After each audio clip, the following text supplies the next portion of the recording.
My name is Janice B. Gordon, and this is Scale Your Sales Podcast.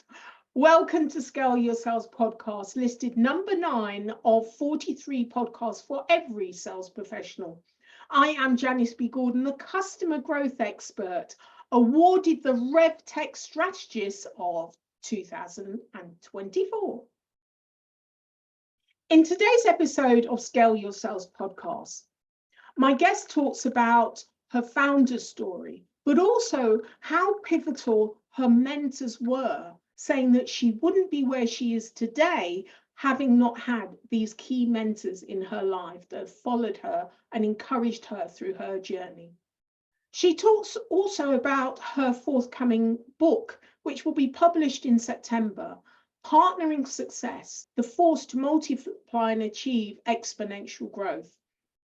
My next guest is CEO of AchieveUnite Inc, leveraging 20 plus years global experience in driving revenue growth, mitigating risk, and fostering strategic partnerships. Recognized for channel team leadership, she pioneers revenue expansion through acquisition, building trust-based cultures, and fostering cross-functional ecosystems.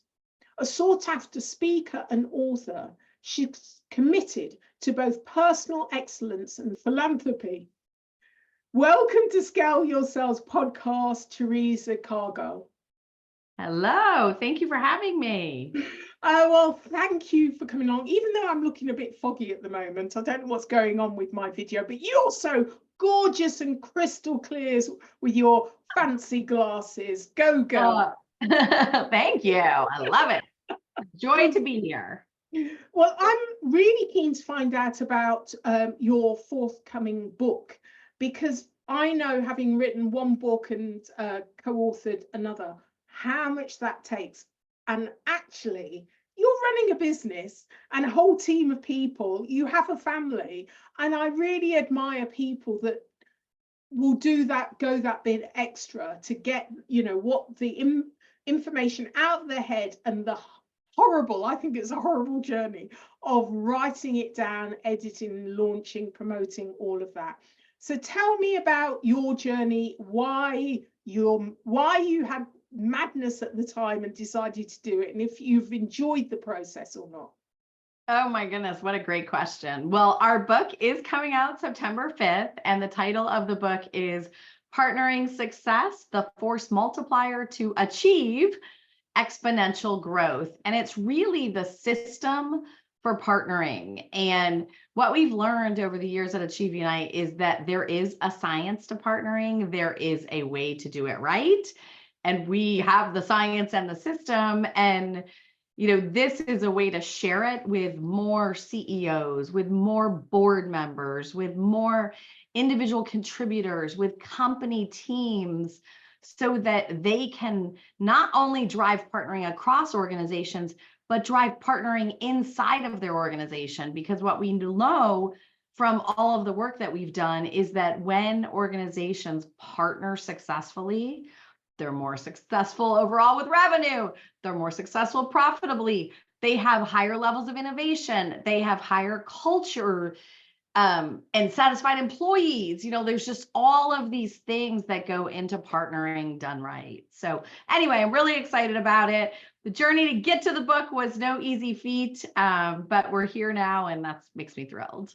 Yeah, well, I do admire you, and I'm really interested in how you got into this whole area of partnering. It's one of the things that you think, well, it's been around for a while, but it hasn't really. It's not been something that revenue generating businesses have focused on and used as a strategy. It's just something they've come across. So tell me more about your journey into kind of your whole business journey. This is really. Yeah, well, it's interesting you say that. First of all, one of my mentors, Roaner, another mentor, Bob O'Malley, both, another mentor, Karen Slatford. Those are my three loves, are those three mentors. And all three of them have been associated with the channel and partnering. Roaner actually built the first channel at Apple back in the 80s and 90s, and there was no there wasn't even a term channel. It didn't even exist. So you're exactly right in that this field is not that old.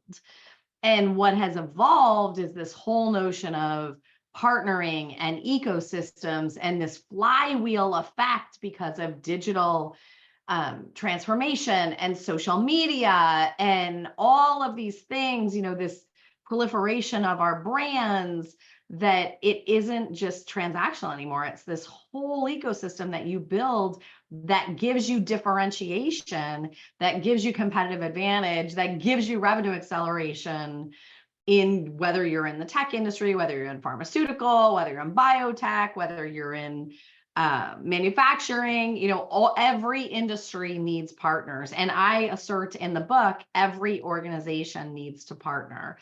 Even if you're a small organization, you need to figure out your partnering strategy from day one.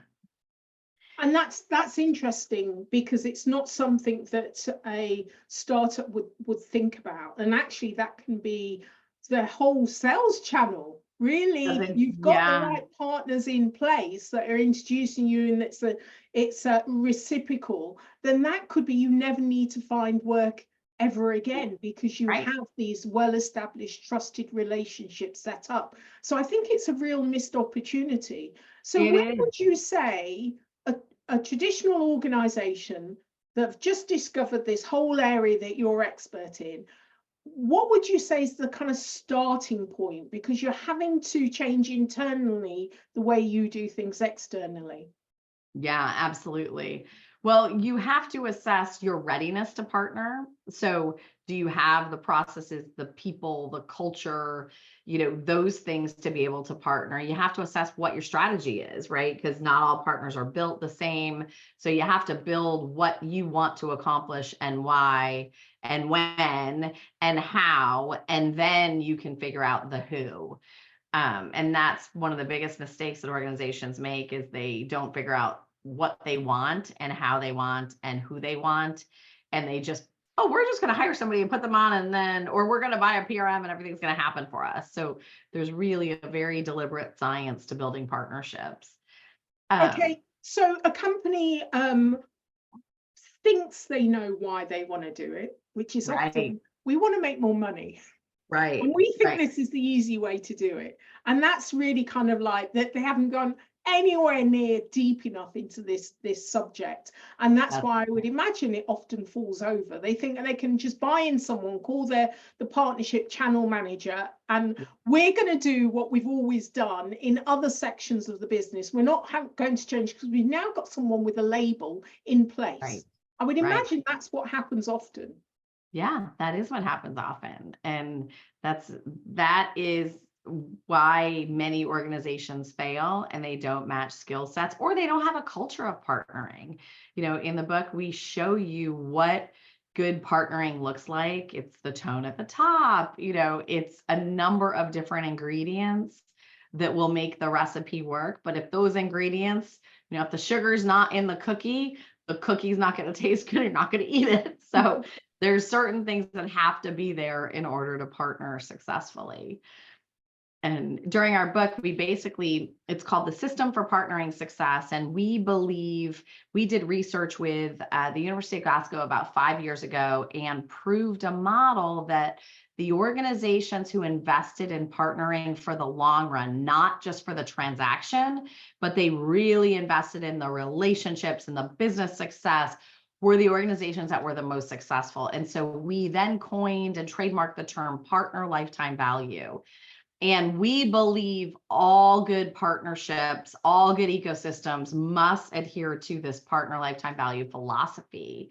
And then once you believe, you adopt, you build that into your DNA, you then focus on the people and the business relationships and their ability to build trust, because trust is at the corner, the center, the top, the bottom of everything. And so everything in the culture is about trust. And so you have to teach people how to build trusted relationships and how to do that across companies, across countries, in different business M&A and integration. So trust is really paramount.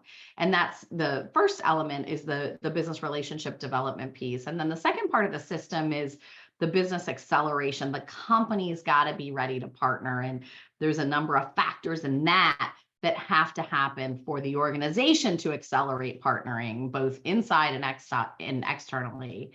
And then the third component is, what is the ecosystem? What's that flywheel? What are those communities? Where do you have to show up to demonstrate that, one, you're serious about partnering and potentially to recruit new partners? And do you need your own communities? And so that's the third part of the system for partnering success, is defining what your community looks like. And if you do all three of those things right and well, you will be very successful in partnering. You'll have higher revenue growth. You'll have this innovation, this higher level of innovation. You have these amazing, competitive differentiated solutions that you're taking to market. It's awesome when you see it happening well. Fantastic. I really love this.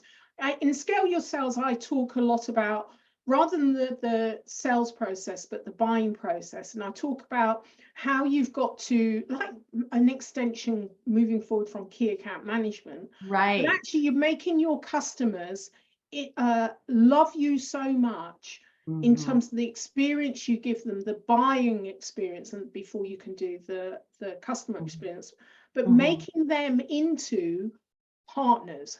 They're your partners. You've got this sweet spot of customers that can become a good 80% of your revenues if you develop the relationship deep enough into a partnership. And that's the target, to build your customers as a partner. So you're both got skin in each other's game.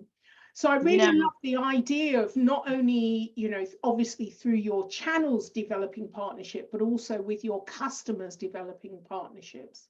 The best story that is also in the book is the story of Datto, and Rob Ray and Datto.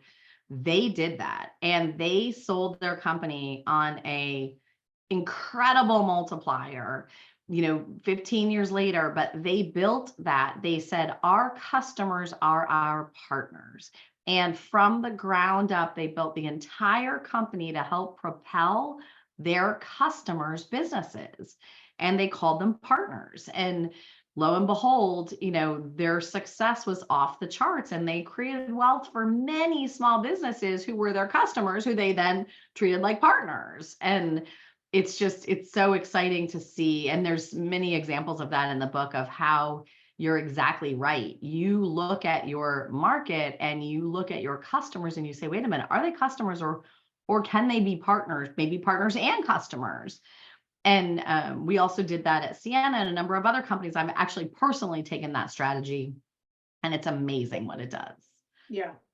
I love that. Oh, wow. This is so intriguing. I literally cannot. Give me your book now. I can't wait. You are so sweet, Janice. I will get you an early copy of the book for sure, 100%. Big win. Well, and the other thing is, think about AI, right? AI is driving and accelerating the need for trusted relationships, because AI is breeding distrust. It breeds the need for partnerships and the need to make 1 + 1 = 10 in all of this. So, you think about the advent of these new technologies, they're only making partnering more important. Absolutely. And look at that, I've cleared as well. The fog is cleared. Yay, I love it. I can see your beautiful face so well now. Oh dear, technology, talking about technology. Okay, so I would like to find out more about your founder story and how things have evolved and changed, the stages that you've gone through with the business to kind of move you from, the startup where you would work with it, not almost any, but, a lot of customers that you probably wouldn't, you've really discovered what your sweet spot is, and now how you're productizing. So I'm really interested in those kind of decisions and key points in your business journey.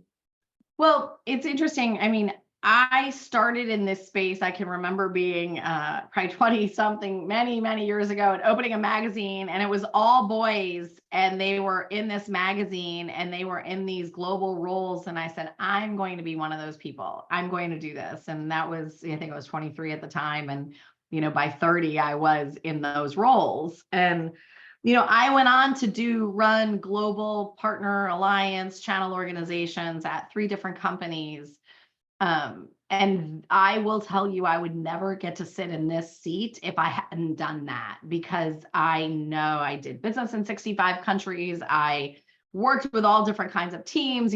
I learned so much about partnering from doing it and not being sort of just a consultant. Not that there's anything wrong with just consultants, because they're amazing, but I was a practitioner. And that really, lo and behold, came to be one of the threads of our company and who we are as a company.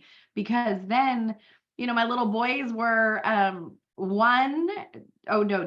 and I think 8 at the time. And that global travel was just killing me, and I just couldn't do it. And, I had the courage to step down. My husband encouraged me, and I didn't know what I was going to do. And then things just happened, and it happened naturally. And I kind of went with it. And all of a sudden I started consulting. And then about a year into that, I said, wait a minute, if boys can build companies, I can build a company. And that's what we've been up to for the last 7 years. And it is beyond my wildest dreams how amazing. And you basically get to birth a baby and grow it and build it and bring people into it and make a difference in the world. And, it's sort of like, I never dreamed that I would get this opportunity to do this.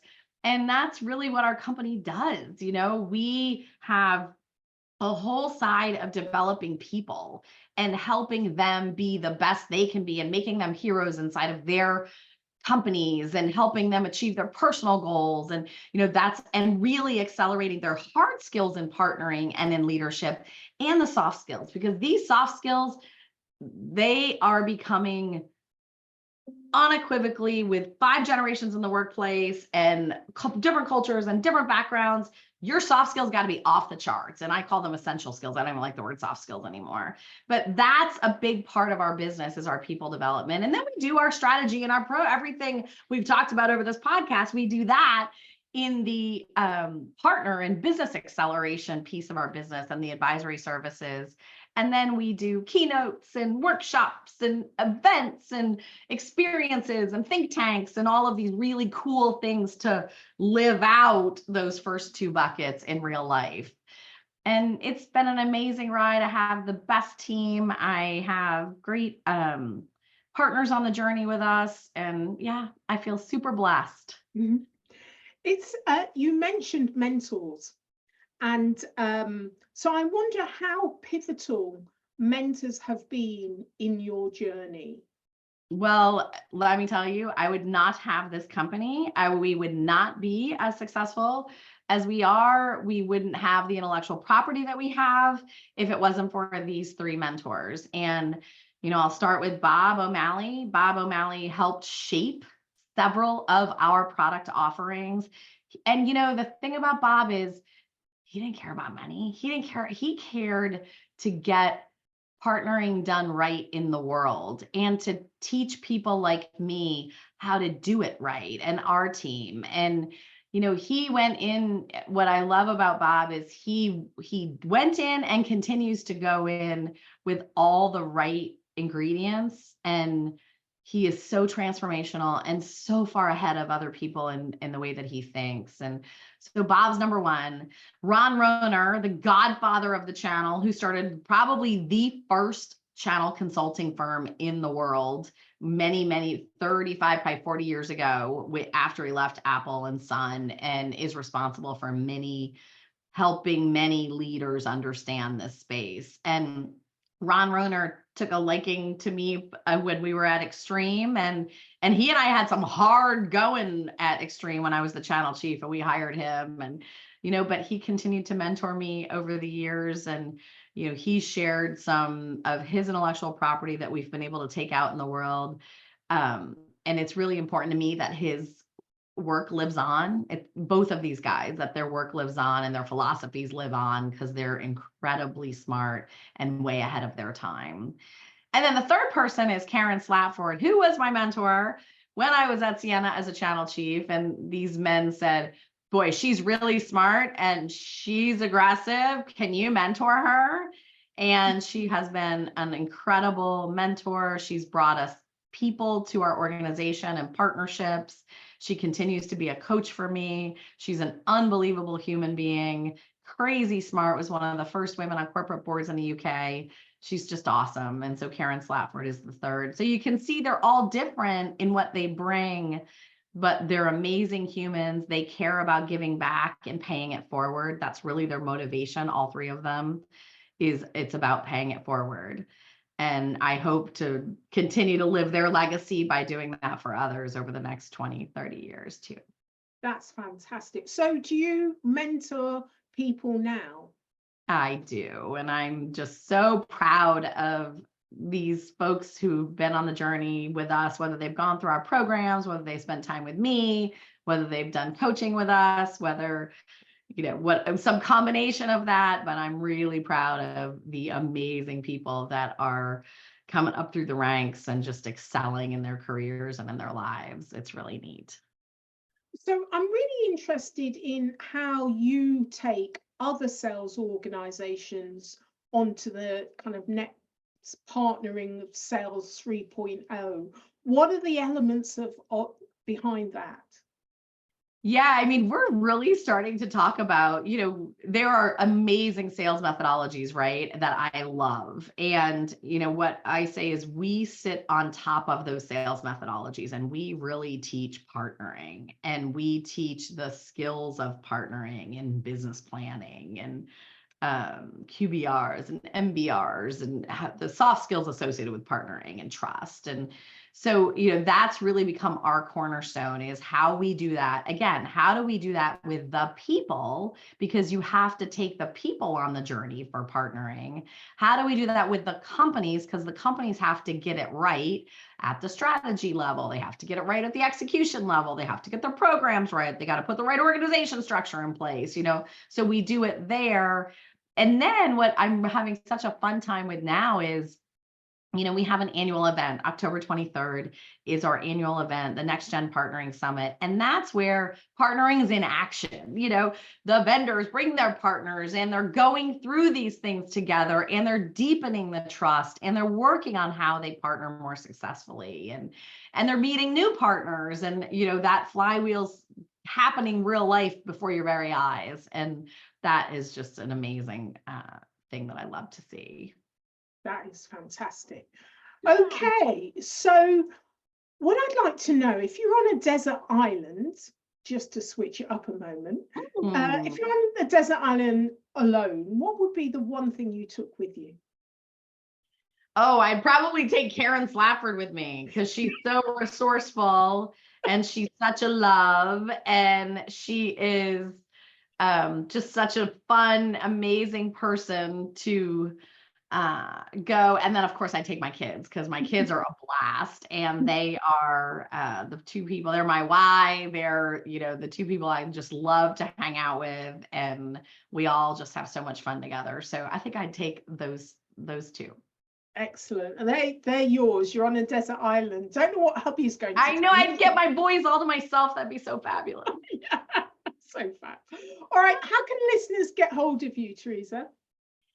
You can get a hold of me either by email, Theresa, Theresa, at AchieveUnite.com. You can reach me at AchieveUnite, and you can call my cell 770-883-7794, or you can get me on LinkedIn or Facebook, any of those.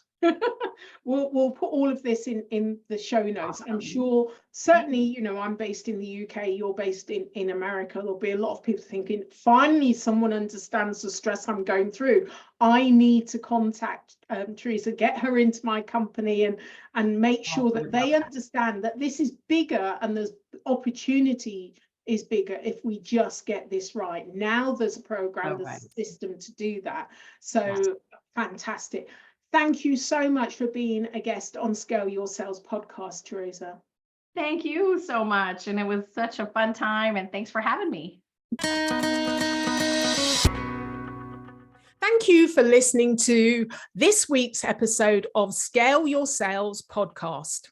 If you like this discussion, feel free to listen to other episodes or watch the captioned show on YouTube, and subscribe to future episodes. I would really appreciate it if you would leave a positive review on iTunes. Thank you.